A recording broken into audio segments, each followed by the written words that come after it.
We're now joined by Dr. Keith Libou, who's Chief Clinical Officer of Delta Dental of New Jersey and Connecticut, and also Dr. Elisa Velazquez, who is President-elect of the New Jersey Dental Association. Great to have you both with us, doctors. Thank you for having us. Great to be here. And thank you. And let me just disclose that Delta Dental is an underwriter of our healthcare programming. Dr. Libou, let me ask you this. There are 6.5 million people in the U.S. with intellectual or developmental disabilities. The reason we're doing this segment is because a high percentage of those folks do not have access to quality, accessible oral health. Why don't they have access, and what are the implications of that? Please, doctor. We looked at the problem, and through our work with Special Olympics and talking with dentists and talking with the pediatric dental specialists, we became aware of the fact that there are just a number of hurdles that this population faces. You know, not only is it a question of finding the right dentist who can provide their care, but there are financial barriers. There are financial obstacles that we have to address. But Dr. Velazquez, let's talk about the implications of this. I mean, so many of us take our oral health for granted, which is a whole, not even a different subject, but it's accessible to us. It's affordable for us. We can do, but we're talking about a population that it's much more challenging for. But what are the implications of not getting that oral care? Dr. Velazquez? Yeah, great question, Steve. As we know, oral health is for sure part of overall health, and anyone who isn't going regularly to the dentist can have implications. But certainly the vulnerable populations are way more susceptible to problems that can snowball and any medical issues. So for example, a child that's nonverbal, autistic patient, perhaps that doesn't go to the dentist, may have a dental problem that their families weren't aware of, and it could turn into a facial cellulitis, for example, where they have to be hospitalized to have that treated. So things can become exacerbated very quickly. So we're all about prevention. So that's what the game should all be about. You know, Dr. Libou, in listening to your colleague, one of the things that strikes me is the question of access to dentists, to professionals in the field, to doctors in the field. What about training dentists to deal directly with this very large and significant population with intellectual and developmental challenges, disabilities? How the heck do we train clinicians to help those who are dealing with these issues, Dr. Libou? Steve, the dental school curriculum give a very good basic education how dental students need to work with patients that have various special needs.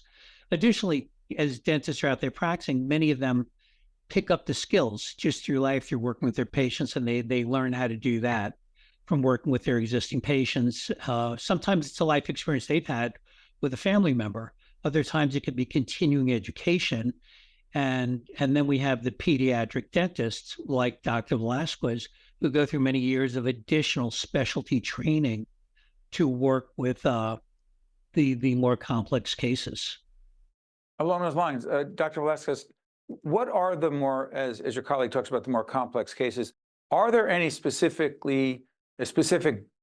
challenges or ways you need to, as a dentist, deal with someone with certain challenges that is different than someone who doesn't have those challenges? Please, doctor. Yeah, so as Dr. Libou said, we are all trained in dental school. I'm an alumni of the Rutgers Dental School, and it is part of the curriculum. And then as you specialize, you find your areas of interest.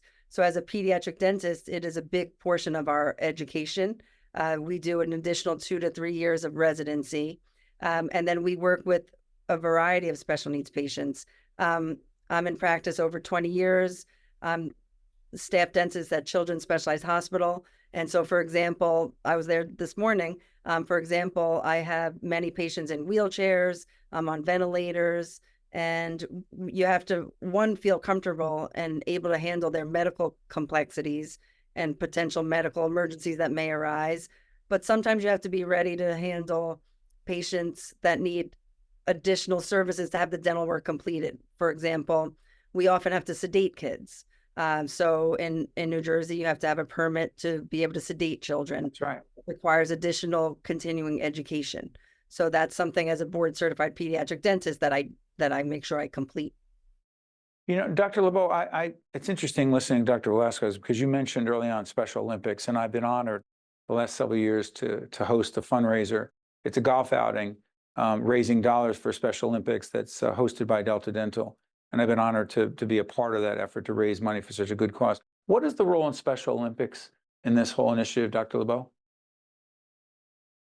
The role of Special Olympics, we work very closely with them, and we were involved in clinics to bring access to the athletes to make care more accessible, and they've just been a great source for connecting us with doctors in New Jersey who have skill sets, who have experience working with these individuals, and also as sort of a consultative source to help us define our new benefits. Dr. Velazquez, let me try this. So you were saying before that oral health is so much connected to other health and medical issues for us. Help folks understand by giving another concrete example, whether it's dealing with someone who has developmental disabilities, intellectual disabilities, or those of us who may not, but may take oral health for granted. Help us understand with one concrete example that if we're not taking care of our oral health, that there's a real specific problematic health-related issue that could be a byproduct of not taking care of oral health. Please, Dr. Velazquez. Yes, sure. Again, great question. So for example, a patient with Down syndrome often have comorbidities, may have heart conditions, may have thyroid conditions. And if they're having dental problems, often they're related to dental cavities. And we have to remember that's a bacterial infection. So then that bacteria is harboring around on the teeth and can be negative consequences on the heart valves. So it's all related. Sorry for interrupting. Does it get into the bloodstream? Is that what we're concerned about? Yes, exactly. Exactly. So we would have to know the medical condition of that specific patient that has that syndrome and understand the extent of their cardiac condition, for example. But along those lines, that would be related to children, adults, anyone. But again, if you're dealing with someone who's got intellectual or developmental disabilities, it's one thing to talk about a child in that situation and help getting information from their parent. But if someone is older and may not have those caring caregivers, if you will, that's really challenging, is it not, Dr. Velazquez? Yes, for sure. So if the dental care is frankly non-existent, or the patient is having just irregular visits just for emergencies and whatnot, their mouth is unhealthy. And then it can cause issues on the medical side when their immune system is compromised for X, Y, or Z. Then the dental problem can basically blow up on them and become an issue, especially on an intellectually challenged patient that can't verbalize what they're feeling or experiencing. And we don't know until there's a physical sign of infection. And that's the shame of it.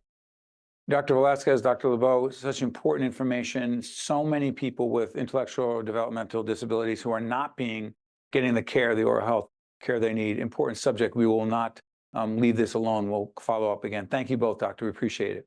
Thank you for highlighting this important issue. We appreciate it. Thank you, Steve. You got it. Stay with us. We'll be right back. At the Turl Fund, we know childcare creates transformative early learning experiences for young children and helps families succeed. Childcare is essential for the economy, driving financial growth and sustainability across all sectors. The Turl Fund envisions a New Jersey in which every infant and toddler has access to high-quality, affordable childcare in order to grow, develop, and thrive. Our children are our future. For more information, visit turlfund.org. Also brought to you by Kane University, where Cougars climb higher. Valley Bank. The Northward Center. the New Jersey Education Association. RWJ Barnabas Health. Let's be healthy together. New Jersey Sharing Network. The Turrell Fund, a foundation serving children. The Healthcare Foundation of New Jersey. And by NJM Insurance Group, serving New Jersey's drivers, homeowners, and business owners for more than 100 years.